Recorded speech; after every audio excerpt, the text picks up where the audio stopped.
রাজনৈতিক উদ্দেশ্যে একটি বিশেষ দলকে সুবিধা দিতে গিয়ে সংবিধান থেকে যেভাবে তত্ত্বাবধায়ক সরকার ব্যবস্থা বাতিল করেছিলেন বিচারপতি খায়রুল হক, তা ছিল ফৌজদারি অপরাধ, যার সাজা 7 বছর।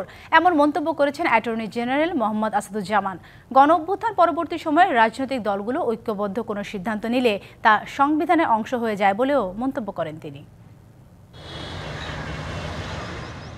1996 সালের 26শে মার্চ 268 বনাম শূন্য ভোটে জাতীয় সংসদে পাশ হয় তত্ত্বাবধায়ক সরকার সংক্রান্ত ত্রয়োদশ সংশোধনী বিল।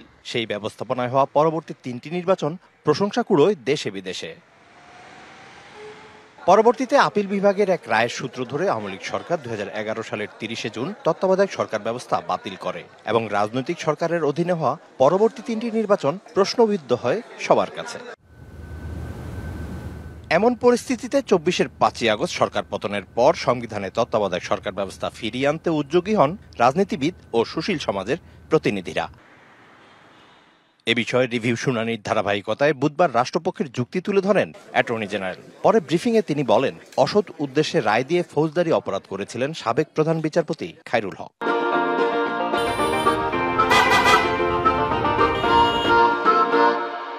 খায়রুল হক সাহেব সেই পথ না বেছে খায়রুল হক সাহেব যে পথে হেঁটেছেন, ওই পথে হাঁটাটা একদিকে যেমন এই আইনের ব্যত্যয়, রিভিউ না করে উনি রায় পরিবর্তন করছেন যেটা আইন তাকে অথরিটি দেয়নি।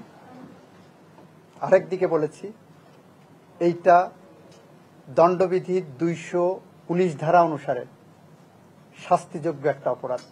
91 নির্বাচনের উদাহরণ টেনে তিনি বলেন, গণ অভ্যুত্থান পরবর্তীতে রাজনৈতিক দলের ঐক্যবদ্ধ সিদ্ধান্ত সংবিধানের মূল কাঠামোর অংশ হয়। 91 সালে নির্বাচনের আগে গণ অভ্যুত্থানে বিজয়ী শক্তি বলল যে না, আমরা এটা মানি না।